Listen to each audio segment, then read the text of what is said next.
I'm rolling, so when you guys are ready. Yeah, let me ask you how the campaign is going so far. We're about 4 weeks out from the election. Well, I'm very pleased. Um, I've just been blessed with people that have volunteered and are excited about this race, and we're actually looking forward to it coming to a conclusion. We've worked so hard. There's 33 days left until the end of the race, and we've all worked hard and earned our stripes on this. But I've met so many people in so many beautiful communities. I went after it knowing that it was going to be difficult. But, you know, even right now, I just feel blessed that I was able to put my hat in the ring. Something fell here. Yeah, that was mine. It was sitting there. It's okay. Maybe it's better to be in the That's fine. That'll work. I just want to make sure it wasn't flopping around. So talk about the difficulty aspect of it. What's been difficult about it? Are you facing an uphill battle, do you think, against Scott Tipton? Whenever you run against an incumbent, I believe it's an uphill battle. What's been so surprising to me, but it shouldn't have been, is the amount of money that it takes to run a campaign. And the difficulty in raising money when you're not an incumbent. A lot of people that I know, people that are supportive of me, cannot give money because they don't want it on record. And somehow or another, they feel it would be held against them if it showed that I collected money on my behalf against my opponent. I think that's true with incumbents in general, but it makes it difficult for me. I started the race around in April. Normally, people that run for a position like this have run 5 years in advance, you know, really hard in the last 2 years. For me, it's been a 9-month race, which just the money aspect has just been very difficult. And instead of doing what I know how to do best, and that is meeting with people, shaking hands, going into restaurants, having town meetings, I've actually been relegated to raising money. It's sad we have to do that. I would love very much to have some sort of campaign reform so that our job is to talk to people, let people know what we're about, and not have it governed by how much money you can raise. Do you consider yourself an underdog then in the race? I did from the very beginning. You know, my opponent's been in Congress for 4 years. That's allowed him a lot. I realized that. I came in feeling I was an underdog, but I also came in feeling that our 3rd Congressional District needed an alternative to the status quo.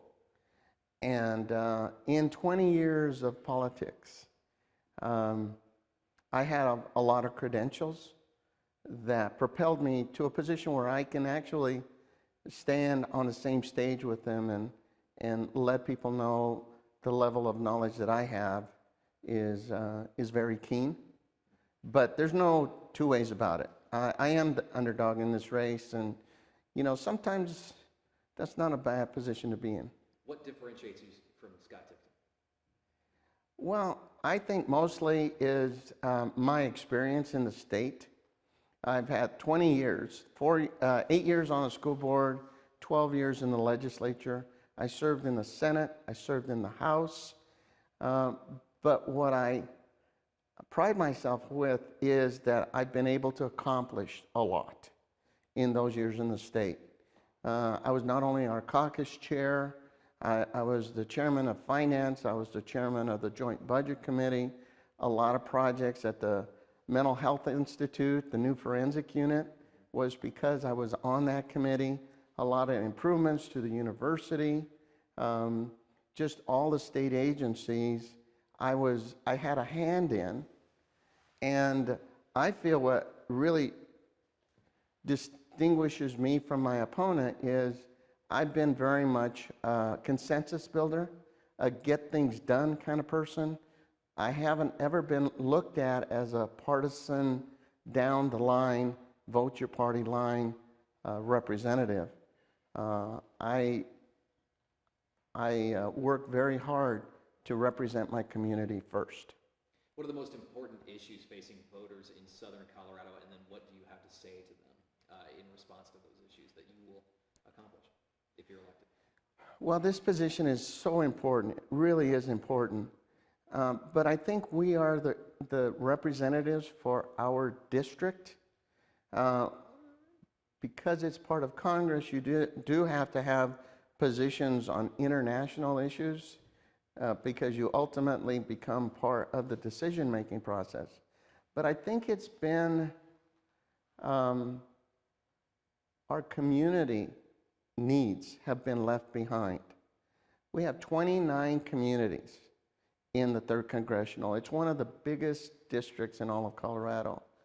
And just speaking for Pueblo, because I know Pueblo so well, I don't think we've had the required representation in Congress when it comes to the highway transportation bill, when it comes to the Fountain Creek improvements that are very much needed, in terms of the Army depot and making sure that they destroy the mustard gas that we've had so long. It has to be gone. And that has a role in the federal government. And now the last part of the Frying Pan Arkansas River project is the conduit that goes through the state. My opponent right now starts talking about it. Well, those are very, very important to this district. We need a champion. Now, that's just our Colorado, Pueblo, Colorado district. There's 29 districts. Every one is unique. But being an engineer, having my whole career as an engineer, I know about infrastructure. I know about roads and bridges and drainage, and that is what I could bring to the table. Not asking for new taxes, but actually using the money that is due to us to make sure that we get our fair share.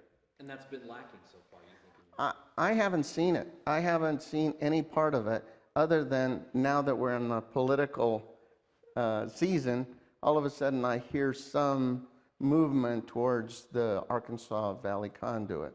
I haven't heard anything about the Fountain Creek. I haven't, and been a little disturbed about the highway funding because there's no long-term funding for the highways.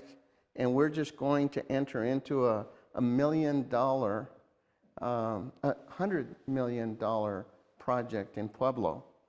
We need the federal matching. I am concerned that if we don't do something about it, that we may be halfway through our project and maybe it'll be delayed because the federal government doesn't do anything about it. Let me ask you about stuff on the national level. The approval level at Congress is low. People perceive it as a divisive, not being able to cross the aisle, not being able to get things done. You're running as a Democrat. Do you think you will contribute or bridge the gap when it comes to the viewpoints on Congress? You know, because the approval rate is around 10%, that was one of the main factors that encouraged me to run. I have children, I have grandchildren, I have 11 grandchildren. 9 of them are girls. And they have looked at their grandfather as serving the state of Colorado as a good servant to the people. I want them to continue to think that of their politicians. Right now, the approval rate is at an all-time low, and it's because the partisan gridlock, positioning so that you don't get anything accomplished. And I think we're better than that. I think politicians are better than that. We need people elected to Congress that don't contribute to the gridlock, to the partisanship, to the do-nothing kind of situation we have today. And in my 20 years of working in this area, I've been known to be that person that the Republicans can come to me and talk to me. We can have common denominators and get things done. My very first year as a freshman in the state legislature, Governor Owens came to me to be a co-sponsor of a significant bill. It was called Read to Achieve. And, and he wanted it to be bipartisan. Because of my time in the in the school board, I was kind of the obvious one to go to. There were people in my party that said, don't encourage the governor, don't give him anything that he can brag about. But my point of view is, it was a good bill. Why don't we have our name on it also? That was as a freshman. I think because of my background as being a businessman, Chamber of Commerce, worked in industry, the Republicans look at me as someone they can talk to, find some sort of common denominator. That being said, I've been a very good Democrat, in terms of helping people, making sure that people get the assistance that they need, mental health, our judicial system. I've always been an advocate, so I can ride both sides of that aisle. What's, I guess, as we draw to a close, what's the most important thing you want people to remember about you as they go into the ballot box here in November? Well, I want them to feel that I'm a guy they can trust. I'm a guy that will represent them here in the 3rd Congressional District. We have a lot of needs, and we have to make sure that the needs of our district are paramount, the needs of our country equally paramount, the needs in international level, we need to act on it, but, we elect people to represent us here, and that is, children, seniors, military, the other people that really do need representation. I want them to feel that I'm very approachable and that it's someone that they can talk to and get their issues brought forward. Here's something I want to ask you. I was surprised to know this, that Grand Junction is included in this congressional district. Yeah. How can you represent both sides of the state at the same time? You're obviously a Puebloan, and your businesses have been here. You've represented this area before. How's that going to work for you? How are you going to do that well? Well, it is difficult. This is one of the biggest districts in the state of Colorado. It not only goes to Grand Junction, but it goes up to Steamboat Springs. It goes down to Durango. So it's half of the state of Colorado with 1 to 2 mountain ranges in between. So it's difficult. It really is. I don't know how many people do an adequate job, but it is what we are dealt with. We've had Ray Kagosic, that was our congressman. We had John Salazar, who was our congressman. You have staff in those areas. And whoever it is, if it's me, I'm going to have to spend time in Grand Junction and Montrose and Gunnison. I will have representatives there, but I will have to go there. I felt that when I represented Pueblo. It wasn't just the Bessemer area of Pueblo. It was the north side of Pueblo, the south side, the east, the west.